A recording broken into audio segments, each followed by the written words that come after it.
韓国政府は4月20日に2020統一白書を発刊しました。パンムンジョム宣言から約2年となりますが、昨年の南北交流がほとんど行われなかった事実が明らかになっているようです。平昌五輪のあった2018年には南北間の活発な交流があり、多くの人が往来し、2019年も引き続き北を訪れる人は増えましたが、北から南に訪れた人は0人となったようです。北を訪れる人が増えたわけではなく、南北連絡事務所を往復した職員が数えられたためで、交流が増えたわけではないということです。実際船舶や航空機の往来はゼロで、貿易額も4分の1までに減少したとされています。離散家族対面行事、南北会談、合意書採択もゼロと記されているようです。この日開かれた2020平昌平和フォーラムに参加したキム・ヨンチョル統一部長官は次のように話しています。平和の道はいつも遠くて険しく、韓半島平和も解決しなければならない課題が多い。これからまたどんな環境にも揺れない持続可能な交流と協力を始める時だ。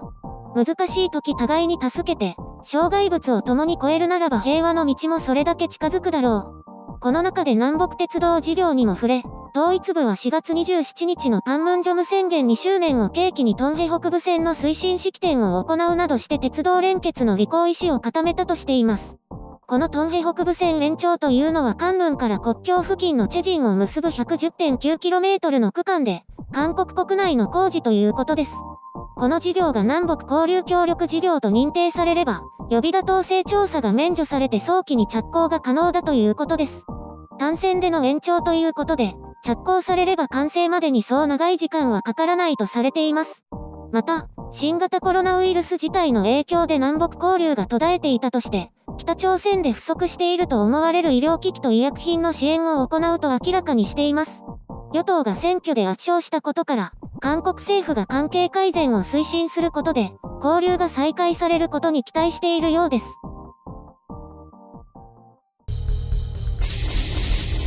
編集所官。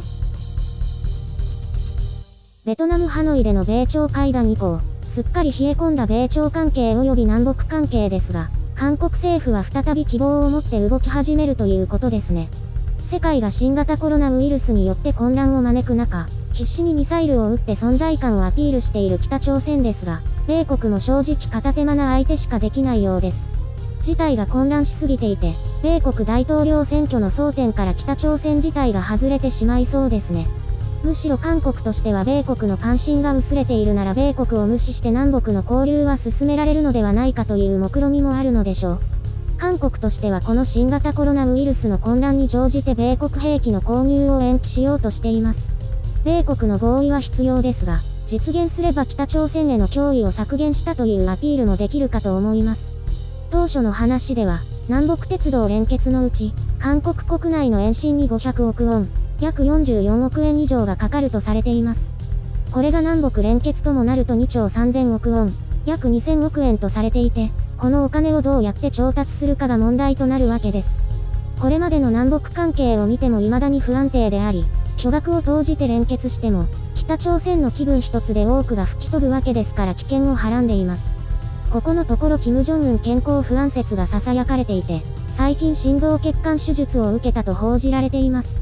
CNN は重体と報じているようですが、韓国メディアは好転して静養中だとしています。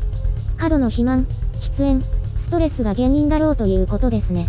韓国政府は医療支援などをちらつかせて北朝鮮側の動きを伺おうというのですが、北朝鮮がこれにどう応じるかがポイントですね。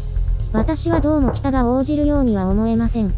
中国からの支援が途絶えて孤立化が激しいですが、韓国の誘いにまんまと乗れば、弱みを見せるような印象を与えると思います。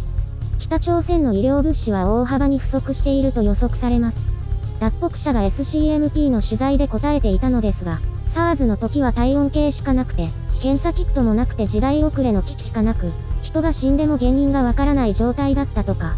今もおそらく地方では飢えで死んでいるのか新型コロナウイルスで死んでいるのかわからない状況なのでしょう。ロシア、ユニセフ、国境なき医師団などからの支援物資は受け取っているようですが、韓国から受け取るかどうか。ひょっとしたらこれを機に体制崩壊が起きてもおかしくないわけで、そうなればプライドを捨てた北朝鮮が韓国を頼ってくる可能性もあるかもしれません。鉄道事業は当初の予定通り2018年に開始していれば2020年には完成していたという話なので、1年強で開通するということになります。とりあえず今回は国内側を整備して北朝鮮の答えを待つというところです。推進できればですが、もうほとんどの人が忘れてしまった平昌五輪での南北統一チーム、平壌式の冷麺騒動、そしてムンジェインの功績、次期大統領選挙への動きが始まる中で、南北の関係改善を再びアピールしたいという狙いがあると思われますね。選挙では与党が大勝しましたけど、北朝鮮問題が争点になっていたとは思えませんね。むしろ野党の未来統合党は元脱北者を候補として擁立して2人が当選したのかな。これには北朝鮮が激怒しましたが、まだまだ感染症の不安を抱える中で、こうした動きが国内でどう評価されるのか注目したいですね。ちょっと理想に走ってより重要なことを見落としそうな気がしますけど、理想に暴走するのがムンジェイン大統領の魅力でもあるわけで。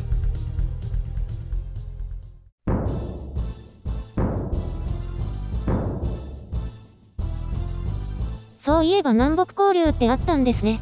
すっかり忘れていました。私映画とかドラマとか見てもすぐ忘れちゃって、同じのをまた見られるんですよね。それと似た感覚です。それはある意味何度でも楽しめるってことですね。羨ましいです。トランプ大統領とキム・ジョンウンが会ったのは覚えていますか？覚えてますよ。なんか階段のところで同士が握手してました。ああ、それは3度目の反問点ですね。最近の、じゃあ平昌五輪って覚えてます？平昌。北朝鮮ですか？北朝鮮では五輪は行われていません。韓国です。覚えてないの？ 2 年前、2018年ですよ。ありましたっけ？爆笑問題が平昌って言ってたのだけ覚えています。もしかして見てない？見てないかも。活躍した人って言いましたっけ？平野歩夢くん。歩夢くんの時？まあ、さておきまして、あの頃は南北交流が最高潮に盛り上がったわけですよ。そうなんですか。それもうろ覚え？だから握手しか。話題を変えましょうか。南北の鉄道を連結しようという話なんですけど、つながると韓国からシベリア鉄道を経由してヨーロッパまで行けるようになるんですよ。なんだか夢物語ですね。実現しないと思います。なんで？無理ですね。だって北朝鮮を通るんですよね。ええ。ほら、きっと北朝鮮は見られたくないところがたくさんあるから、それを隠せないので嫌がると思います。いや、観光はともかくとして、物資だけでも行き交うことができるので。じゃあ北朝鮮にヨーロッパからの物資が入ってくるんですか？ほとんどないでしょうね。韓国に入ってくる物資を盗まれたりするんじゃないですかね。盗んだりはしないけど、文句をつけて通せないとか言うかも。それでも韓国政府が友好的だったら問題ないと思います。じゃあ政権が変わったら通れなくなったりしますか？大いにあり得る話ですね。ずっと左派政権が続けば良いかもしれませんけど。失敗しそうですね。それでも民族の夢だとか理想を掲げて突き進むのがムンジェイン大統領なんですよ。次の人はどうか知りませんけど。宗教っぽいですね。政治なんて信念に乗るか反るかなので宗教みたいなものですよ。私は北朝鮮、遠慮しておきます。それよりもめぐみさんを返してください。あ、そっちに行っちゃう。